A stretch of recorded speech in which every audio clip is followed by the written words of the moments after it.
not going to go anywhere. Okay? It's going to hang out with you. They're like that. So you don't have to, I've got my bell. You don't need a death. You don't need a death grip. Just relax with it and basically have fun. Because that image that you're presenting to your audience will help your pieces. Did we play all the right notes? Probably not. Does anybody know, other than your director and maybe your neighbor? Probably not. And what I tell my bell choirs, if there's somebody in that congregation out there that comes to you after and says, excuse me, I'm going to pick on you. You rang a wrong note in that piece, I heard it. You take them by the collar right up here. and you bring them to me because I have a spot for them. And then I'll take care of them too. But they're not going to say it to you.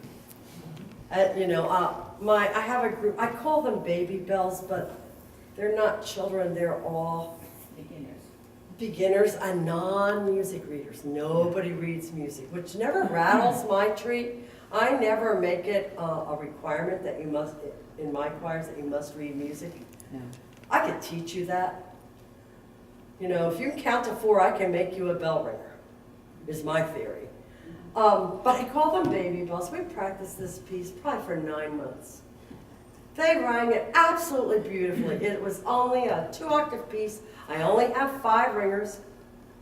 They had all their happy little bells covered.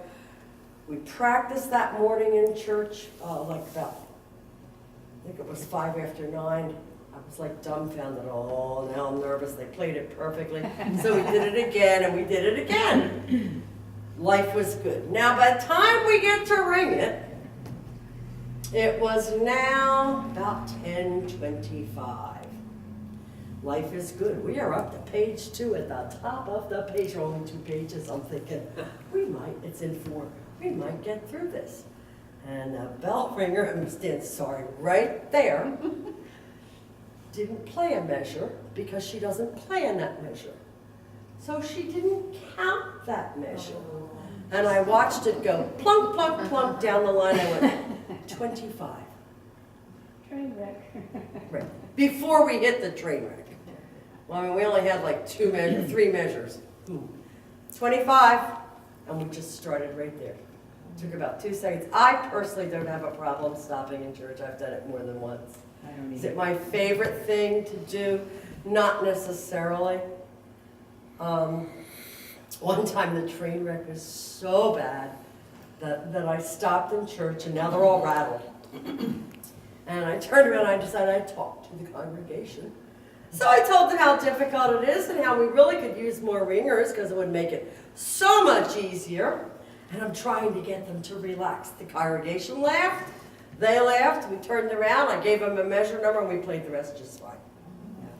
You know, forgot what the whole point was.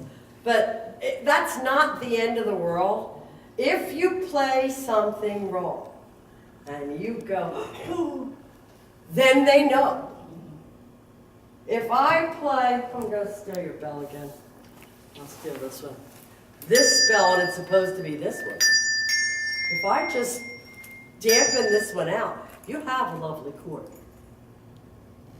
If you have C, E, or G, play those, pick those bells up. C, E, or G. Ready? Play. See, I played the wrong bell. I played an A. I didn't ask for an A, did I? Listen, see if you can hear it. But if I take it out, you have this lovely chord that you were supposed to have. Because I could hear it.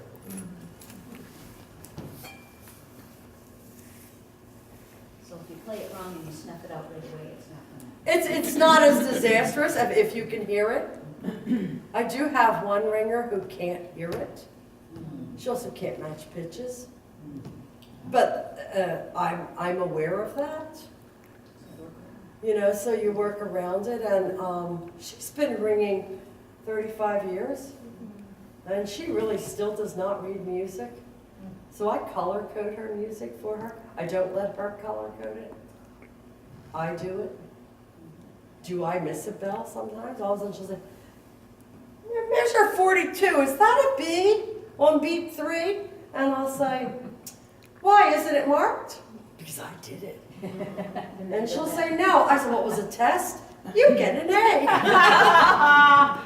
It really wasn't, I just missed the note. Haven't thought of that one. Yeah. So this is your basic bell stroke. Put one bell in each hand. Let me see these bells a minute. Put them down a minute. They go in a certain order? They do. They go, T, F. this bell is Like higher. the alphabet. You know, music bells only go to the letter G. Then we start all over again with A. So we have A, B, C, D, E, F, G. A, B, C, D, E, F, G. Okay? So this is a higher bell. Higher bells are always on your right. Mine's E first. It might be a different octave. D, E, F. No, it's Oh, not okay. six. Does it go A, B this way or A, Yeah. B this way? Well, actually, this starts with C. C, D, E, F, G, A, B. And the lower ones are the fours. We'll get there. Okay. Yeah. It depends on how many octaves you have in your choir. You'd never have an A as your only bell down there in the lower bells. Bells can go to bells are numbered, letter named and numbered. There are ones. Wow. They're yo big. They now make them out of aluminum because they're much lighter. Now they only weigh about 15 pounds as opposed to out of brass where they weigh 30 pounds. They're two hand ringers, even for some of even for some of the guys, you know. So what's they're the really, number? and they're also extremely expensive. Yeah, well, So that's and you don't see them often. You don't see them like in churches, you know, that big because they're so expensive. My church choir, we now have an F3, and I'm so excited. It's our lowest bell, and it was donated. We had a ringer who died, and the bell choir wanted to. She was very faithful to the bell choir forever, and wanted to do something in memory of her. And they said to me, "What would you want?" And I said, "I want an F3." And so we bought this bell, but that bell was, I want to say it was $1,400. It might have been $13 for one bell. Right. But it's pretty, and it's brass. It's pretty big. For me, it's two hands, and that's just to get it. And I don't have a case for it. When you buy a single bell, it does not come with case. So I bought a $2.50 Home Depot orange bucket with a lid. Cut a hole in the lid for the handle, lined it with 1/2-inch foam on the bottom and on the side, so that's its case. It goes in there. But that worked, you know. And that's an F3. Then you start with your 4s, and you start at C. C is their pivotal for numbering because it's a new octave. C5 is middle C. How many play piano? C5 is middle C on the piano when you're reading bell music. However, to really confuse you, bells ring an octave louder than what is written, but you don't need to know that. But C5 on your printed music is middle C on the piano. So you have a C4. Your next octave starts at C5. Your next octave starts at C6. And what I have been banging up here was a C7. Oh, that's right. Yeah, that's really good. so how high does it go? Goes to C9. C9 has the same size handle as this bell. It's on my wish list to have as a demo bell because it's cute, but I'm cheap. Frugal. But the bell is about the size of a thimble. I have a friend, he lives in Atlanta, and he's a fabulous bell ringer. And he carries his C9 in his pocket. Because it's way little, it's extremely piercing. You really wouldn't hardly ever use it unless you're playing level 5 or 6 music. So it goes from 9 to 3, or is it lower? It goes from 9 to 1. We have C7 down to D, I mean. C4. I think, is that our lowest one? You have 3 octaves of bells. Three. Right. Yeah. I knew that. C4 to C7. I've never talked about music in octaves that much, so it's Mm-hmm. Yeah. So, take 1 bell in each hand. With your happy little basic stroke that you know how to ring now. And we're going to ring half notes. And we're going to ring right hand, 1, 2, left hand, 3, 4. Ooh. 3, 4. Right, 2, left. Where's my circle? Right, left, right, left, right, left, right, left, right, left. That's it.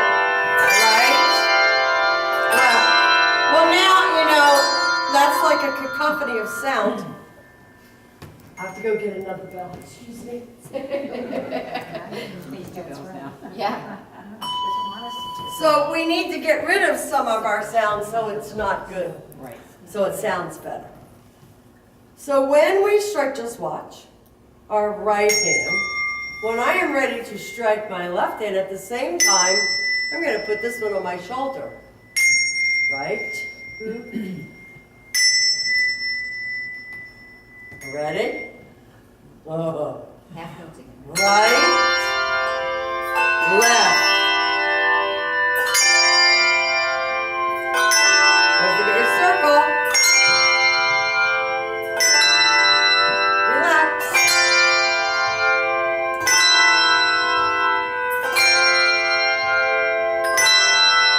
Don't forget your circles. Don't tip them. That's it. Can you do quarter notes? Quarter? Yeah, right, left, 3, 4. Right, left,